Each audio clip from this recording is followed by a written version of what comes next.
There we go. Hi, Alan. Welcome to the Meetup Spot. Glad to be here. All right. All right. So how's everything going on right there in Toronto, I believe?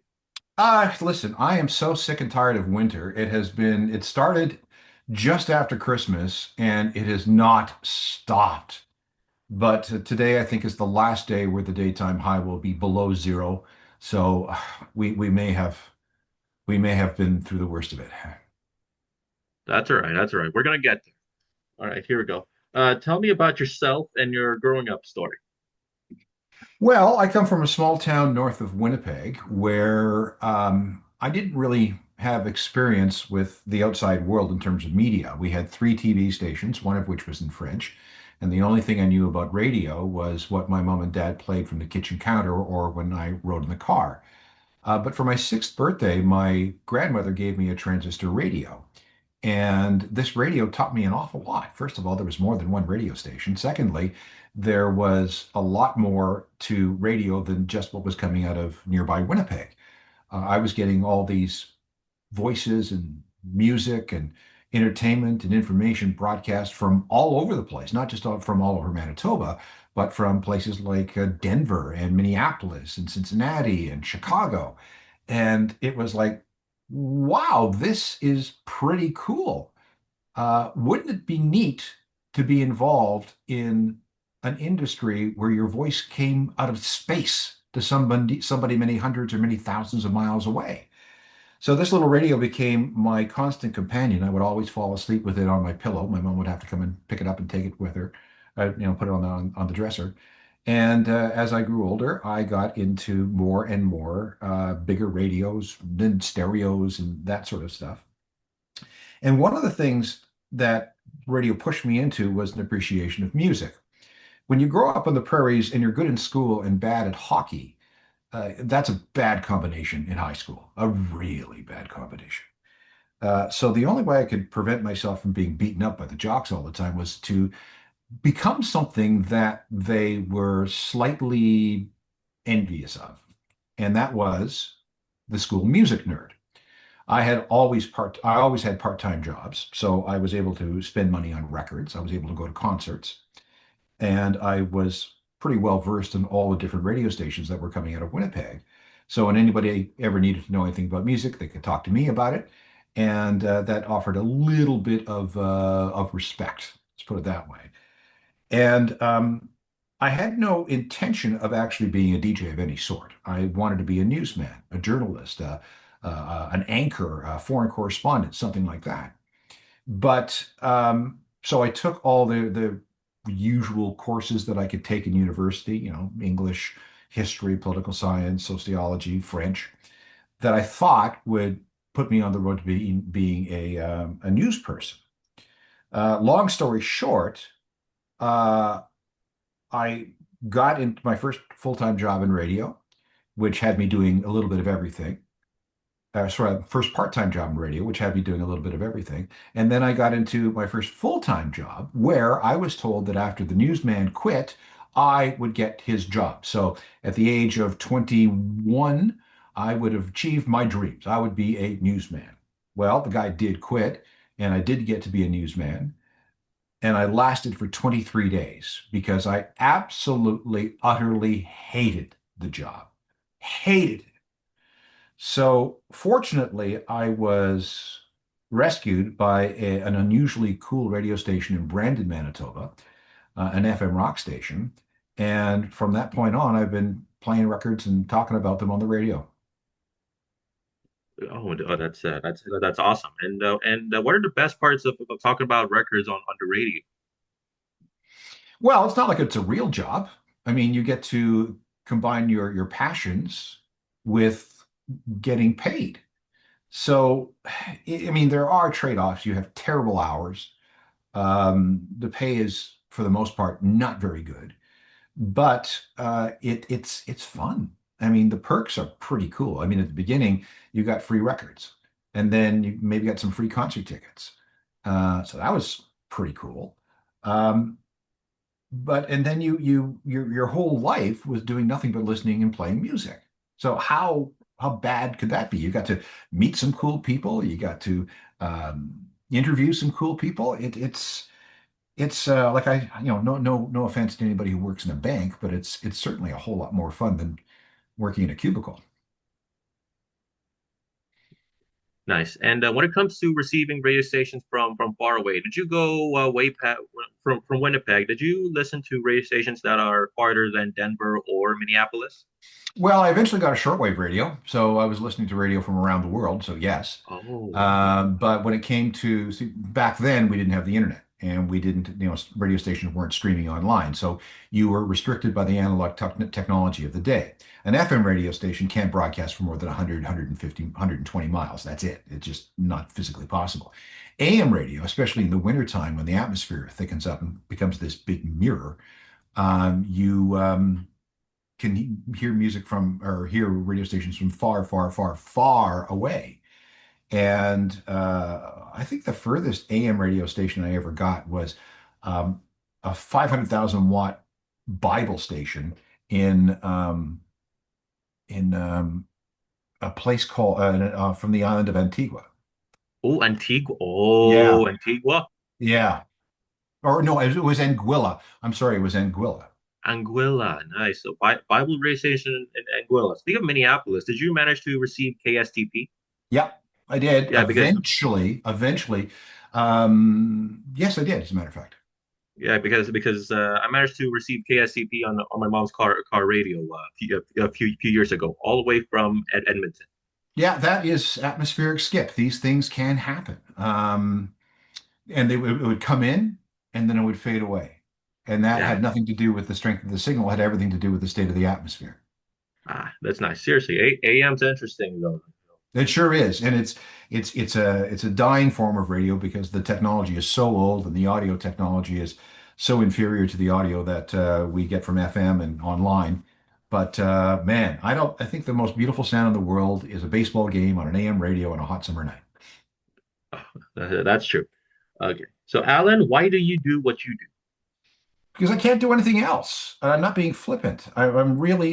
Seriously, I don't have an awful lot of portable skills. I've been doing this for so long that there's really nothing else I am capable of doing, nor is there anything else that I want to do. If I had to make a choice, I would, I don't know, maybe I'd be a travel agent. But even in this day and age, that's a dicey thing. But I don't know what I do. I mean, I come from a very long line of teachers. Oh, And my parents still are quite disappointed that I didn't become a teacher. I probably could do that, but it's not where my heart is. that's okay. I mean, when you did your keynote 9 years ago, you sort of were the teacher in there, I think. Well, maybe, that's what some people say. Oh, But yeah, sure, I guess. This is certainly something that I never thought I'd end up doing, but it's become the foundation of everything that brings in money. yeah, and also not only that, you're also a teacher when it comes to teaching us about records and all that, and all of those histories and all that stuff. Yeah, I guess so. Yeah. All right. So here we go. What kind of mindset did you have when you first started? Whew. Explain that. What do you mean by that? Yeah. A mindset. What kind of mindset did you have when you first started? So what do you? So when you first started, I mean, I think we. Sorry, I think forget. I'm skipping that because I mean I know what it is. It's just that I can't put it to words that quickly. All I knew is that I wanted to do this, and I wanted to Oh, do it for as long as I could. And I honestly, I made it up as I went along. Radio, like any other career, has a lot of zigs and zags, and they hit you when you least expect it, or at least don't want it. But it's I just wanted to do it, and then when I got so deep into it, there wasn't really much else I could do. There were a couple of occasions where I thought that the radio thing had come to an end. My career was over. I would have to find something else to do.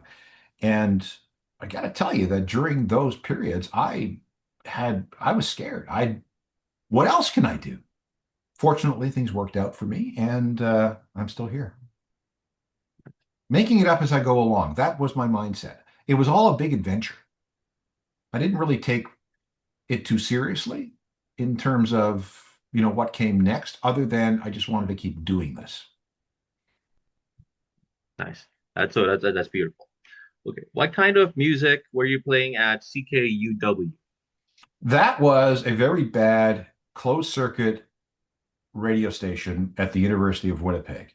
When I say closed circuit, it did not broadcast to the surrounding area. It only broadcast to a hallway and a couple of cafeterias. That was it.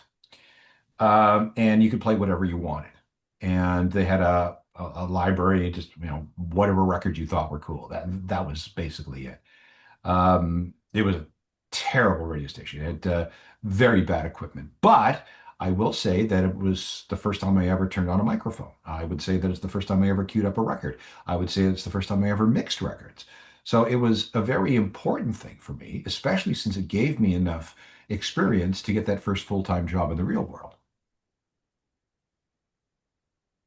Nice. And how did you come to know about punk rock, new wave, and alternative rock? Well, that was at the that cool station in Brandon, Manitoba that I talked about. It again, it was a rock station, played a lot of mainstream stuff, but for whatever reason, they played a lot of new wave. This is the early '80s. So I was exposed to a lot of music that would later come in handy when I moved to Toronto. I knew about punk rock because I was always buying the music magazines like Rolling Stone and Cream and Circus and all those. But I didn't really have much experience listening to it or knowing much about it. But my time in Brandon, which was only 9 months, taught me an awful lot about the new wave situation. And by the time I got to Toronto, it was I was deeper into it. I was not fully versed in it, far from it, because when you got a job at CFNY in the mid 80s, you were faced with a record library of 20,000 albums, and you'd better know songs from each of those albums.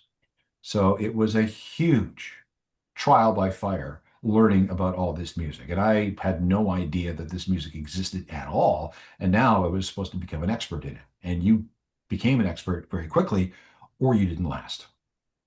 Nice, nice. And what were the parts of learning punk rock, new wave, and alternative rock that you find interesting?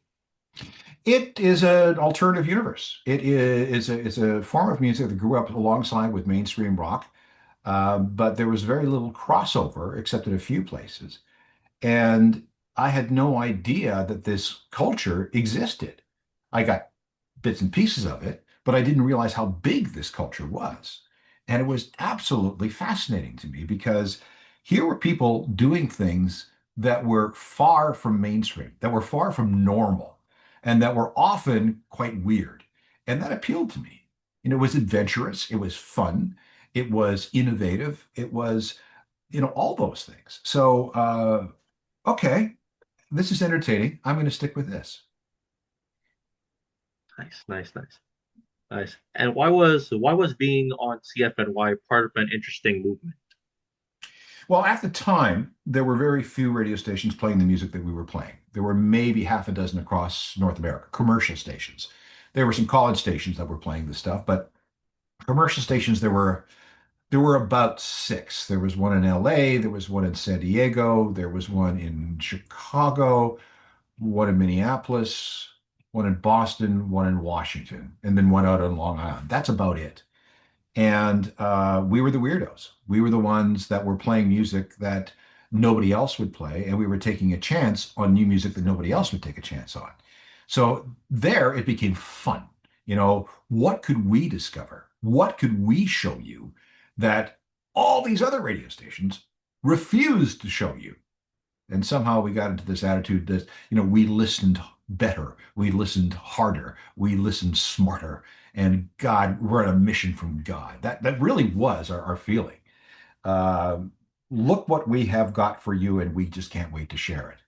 And that created, I mean, you can't duplicate this again because it was a time and place with demographics and economics and where the music industry was at, where music was at, where rock and roll was at, where all these things were, all converged in a period of time that we will never see again. That's nice. Nice. Okay. What were your thoughts when CFNY became a top 40 station in 1988? Well, there was very much a civil war going on inside the walls of the radio station. Um, the on-air staff, most of us, hated it, and we were not very cooperative. And it's amazing that more of us didn't get fired because we were openly hostile to what management was asking us to do. Fortunately, what had happened was the station had been sold, and until the sale went through, we were in this period of limbo.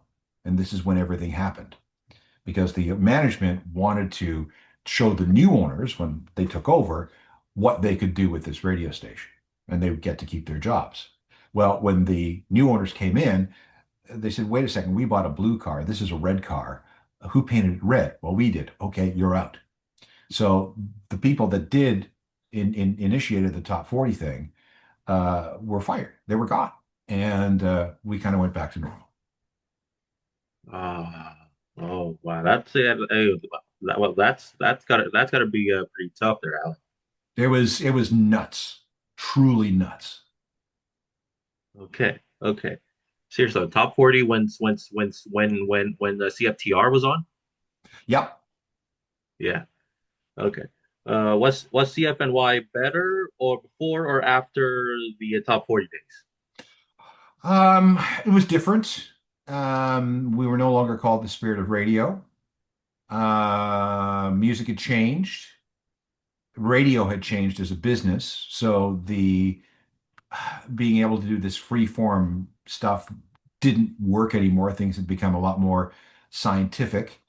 Um, but and there was a time when this new management, when they came in, that they were seriously considering changing the radio station to all country. And we were terrified that we were going to lose our jobs when they changed format. But this is 1991 into 1992. And of course, that's when alternative music begins to explode with Nirvana and the Chili Peppers and Pearl Jam and Soundgarden and so on. And they looked around, did a little bit of audience research, and thought, oh, well, we're already playing this music, so why would we change? And we stayed with the alternative format. And that was a great call because alt rock completely blew up in the 1990s. And The Edge, still CFNY, but now called The Edge, enjoyed a second period of awesomeness for a completely different generation. And again, nothing that could be duplicated necessarily today. Nice.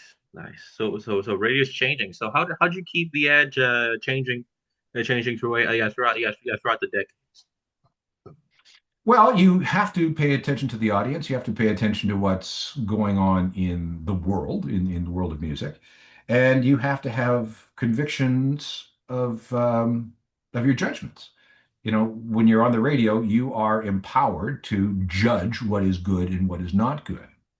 And if you're right more than you're wrong, well, then you have a good chance of succeeding. If you're wrong or you don't listen to the audience when they give you feedback, you're doomed. So it's always, again, zigging and zagging, trying to figure out what's the best for the radio station, what's the best for ratings, and what's the best for the audience.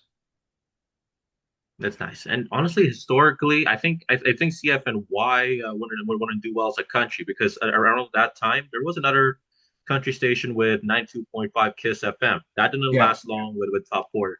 That No, didn't. Toronto has never been much of a country town. It's been tried a number of times, but nope, it has just not.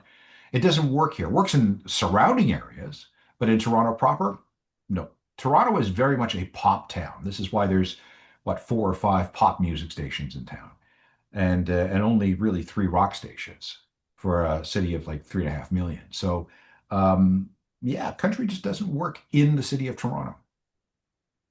Okay. I'm glad CFNY is still there.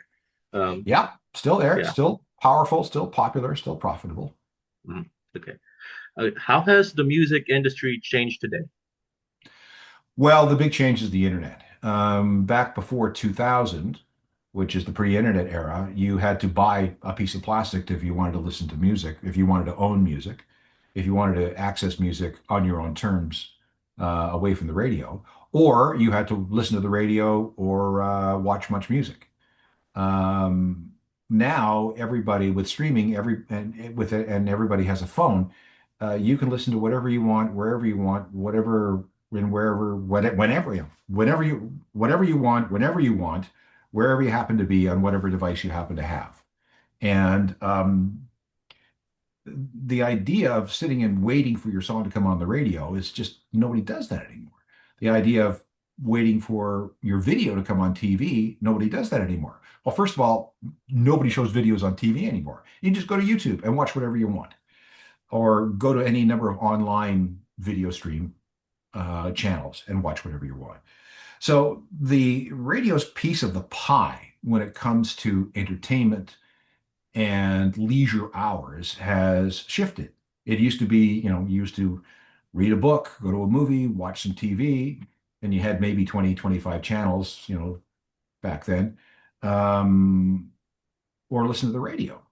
Now you've got a billion things that you can do, ranging from social media to video games to, you know, Netflix and all that. It's there's the media landscape is so crowded with options right now that everybody is fighting for whatever piece of the pie that they can get. Okay, that's interesting to hear. And is vinyl in for a resurgence in 2026? Yes, absolutely. Oh, wow. Vinyl has been going up by double digits since 2008. In 2020 and 2025, vinyl moved over $1 billion worth of product in the U.S. We'll get some Canadian figures shortly. Vinyl outsold CDs in Canada last year for the second year in a row. It's not going anywhere. It is a big, big, big, big deal. I actually think that people are tired of the digital tyranny where nothing is real and are moving back to many analog things. That starts with CDs and vinyl, but it also includes things like flip phones and old school digital cameras and um, things that aren't instant all the time and don't require a subscription for everything that you do. So we could be seeing, vinyl will continue to be a part of this analog resurgence, and there may be even more to it. Well, that's interesting to hear. Analog resurgence.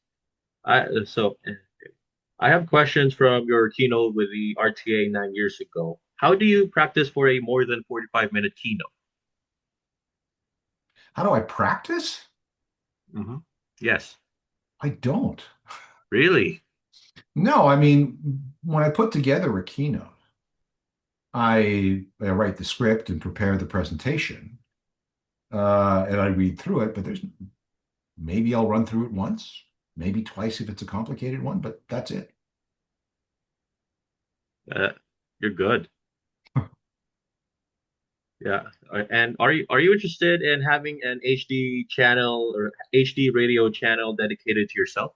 I would love it, but I don't think it would be Oh, worth it. I oh, don't think it'd be worth it. HD radio has not been the panacea that we were promised. The only reason we have HD radio is because we don't have DAB radio. DAB radio is big in other parts of the world, like the UK and Europe and Australia and Russia and a bunch of other places. And it is CD quality broadcasting. Canada tried to have DAB introduced about 25 years ago, but the US wouldn't play ball. And there's a lot of complicated reasons why the US wouldn't play ball. So they suggested something called HD radio, which is not HD at all. It's just a brand name. And they promised that it was going to take off, and it has not. So if you have a car that's less than 10 years old, you probably have an HD radio in it. Most people, 99.9% of people don't realize that. okay. So why do you think HD radio is not taking off so far? Because it's been marketed poorly and because it doesn't offer anything beyond, anything specifically better beyond FM radio. There are some AM radio stations that broadcast in HD, but again, trying to get people to use it, and it's really only a car thing, not for the home, because we don't we don't really market any HD radio receivers. in North America. Um, so it's the general public just doesn't want it. Meanwhile, in places like Norway and Switzerland, they're turning off their FM and AM stations in favor of DAB. And do you still have hope for HD radio or No, I have no hope for it whatsoever. I haven't even thought about it for months. oh, and if you have the power to bring the AB here, what would you do? I would, it's too late, but I would love to see it, but it'll never happen because of the US. Oh, that is oh wow. Wow. Yeah. Now that radio ownership rules are released in places like GTA or right here in Edmonton, you think it's possible now for AM stations to have low-powered FM repeaters even if they have two FM stations? Yeah, there's going to be some real discussions about that at the CRTC. AM radio is being hurt in large cities like Toronto, for example, with the overhead power lines. It all, fuzzes everything out. AM has always had a static problem with electrical discharges, even in thunderstorms. The problem is that in many cities, there's no more room on the dial. There's no place for it to go. In Toronto, there's a couple of FM stations or AM stations that I'd love to see on FM, but there's no place to put them because not only is there the Toronto radio section, the selection of radio in Toronto, but there's the surrounding area and also all the radio in the United States across the board. So I don't know what the solution is. It may be in places like Toronto and Montreal and a few others that some hard choices are going to have to be made. And if somebody really believes in an AM station, they may have to take the position, they may have to drop an FM music station and put it in its place. But weirdly, there are regulations that basically make it illegal to run talk on FM in Canada. And that's going to have to change. So it's a whole lot more complicated than just putting a couple of low power FM repeaters. Talk on FM on Canada. Okay. Yeah, it's really impossible, huh? It's very difficult. I would not say it's impossible. It will have to require some very dedicated discussion and action. And we'll see if people are uh, willing to do that. Got it. Got it. Yeah, you said when you graduate, you go to a small town. Do you think it's still applicable today? Yeah, because there you get to make all your mistakes. Nobody will notice. And also, you will find you get to do a lot of different things.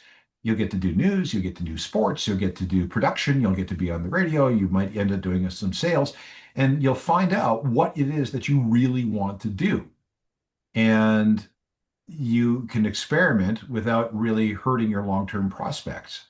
Then you find what kind of lane you want to go in and develop your career from there. Got it. Got it. In 2024, we get to see the launch of the classic alternative format on 107.3 The Edge in Calgary and Power 97 in Winnipeg. Why Yes. is it the right time to launch the format? Well, it's a hole in the market.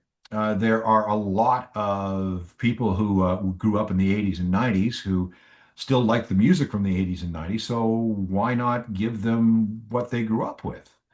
There was some reticence about launching classic alternative for a number of years, but now demographics say that it should work, and it is working. So the demographics. Okay. So if you think it's going to work though, how so? Well, again, you have a lot of Generation X people, a lot of late baby boomers, a lot of Generation X people who want to take their music with them. And so far, they've been woefully underserved when it comes to radio. Now they can turn on a radio station and hear the music that they grew up with, which is always going to be your comfort food. Nice. Right now, it's tough for people these days to find jobs. If they want to go the same path as you, what are the things they can do right now to practice? Take a job anywhere you can get it. Get inside somehow and be prepared to be very, very flexible in what you will be asked to do.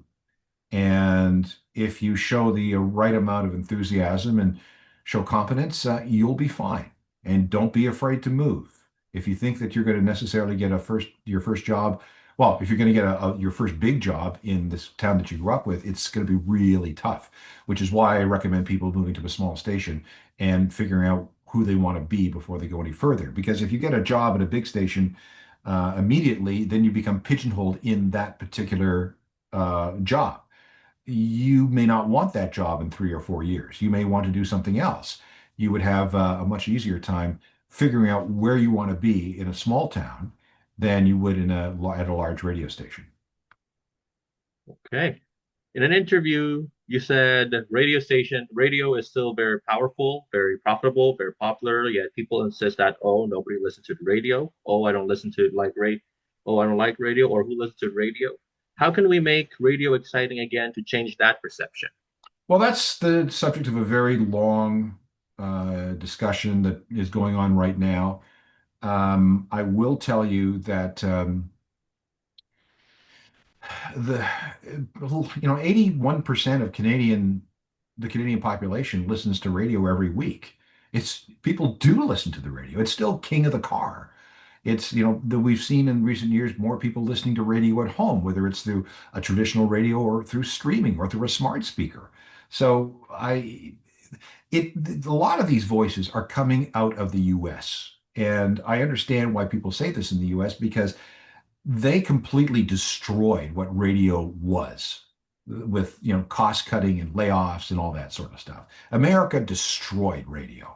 And as a result, a lot of people are extremely disenchanted with what they hear coming out of their speakers. Other parts of the world, that's not the situation. Beware of America's position on anything being the de facto truth for the rest of the planet. Oh, okay. And you think so? Cost cutting layoffs. You think anything can be done to prevent that? Don't think so. Don't know where we're going, but radio is an extremely personal and private medium. And while AI will have some part of it, there is no way to to replicate or duplicate um, having a real person talk to you on the radio. There just isn't. God, it's Music on the radio will become less important than the people on the radio, which is a complete 180 from where we were in the early 1980s when it was all about more rock, less talk. Now it's all about, give me some content, give me a reason to listen beyond the music because I get the music anywhere. Give me something that I can't get from a stream. nice, nice. What does the work you do right now mean to Pays the mortgage. It no, it's what I was put on this planet to do, I guess. And I'll do it for as long as I possibly can. you? Nice. And before we head to quick fire, can you tell about your Winnipeg Jets shirt? Yes, I am a Winnipeg Jets fan from all the way back to 1972 when they had their team in the WHA. I continue to be a Winnipeg Jets fan, including seasons like this one, which has not been very good. But whenever I go back to Winnipeg in the wintertime, I try to go to a game. So I have been a Jets fan since 1972. Nice, nice. Does that include the revival in 2010? Yes, it does. Nice, nice, nice. All right, here we go. Here we go. That's it. That's it for the questions. Let's head to quick fire where you have to answer questions quickly in under 90 seconds. Are you ready, Okay, Alan? go. Here we go. One word to describe yourself. Curious. Ah, what is your best radio tip? Have a lot of knowledge about, no, have a little bit of knowledge about a lot of things. Okay. Best artist you love to listen to. Um, Nine Inch Nails. Okay. One everyday item you can't live without. Unfortunately, my iPhone. Oh, wow. Mantra in life. Say yes to everything. You never know when opportunity is going to hit You never know when you're going to win off. No.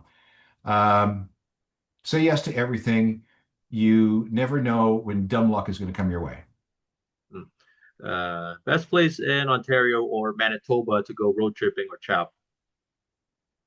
Well, in Manitoba, I would say the White Shell, which is to the east of the city, nice cottage country. And in Ontario, I like my backyard. Oh, oh, backyard. Your favorite Rush song that you would listen to over and over again in your car? 2112, 21. first side, Oh, whole first side of 2112. oh, okay. Your biggest inspiration in radio? There were a lot of them. There were people that I grew up listening to, and I guess the guy that I would say really changed the way I looked at how you could be an FM radio announcer was a guy named Bob McBride. Ah, okay. Favorite genre to listen to other than alternative rock? Old school blues, and I'm talking about stuff from the 1920s and 1930s. Yeah, yeah, okay. And are you interested in being in Murdoch Mysteries? I've never watched Murdoch Mysteries. Oh, okay. All right. Okay. Okay. That's it. Okay. That's it. That's it for quick fire. Let's do a screenshot. Okay.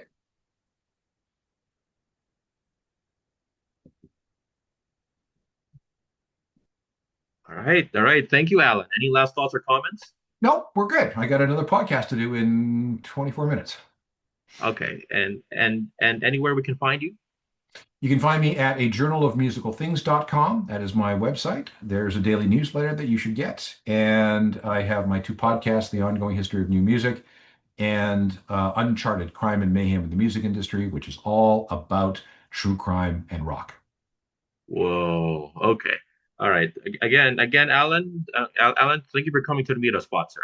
Okay, you're welcome. All right. All right. Thank you. Thank you. Okay, bye. Bye.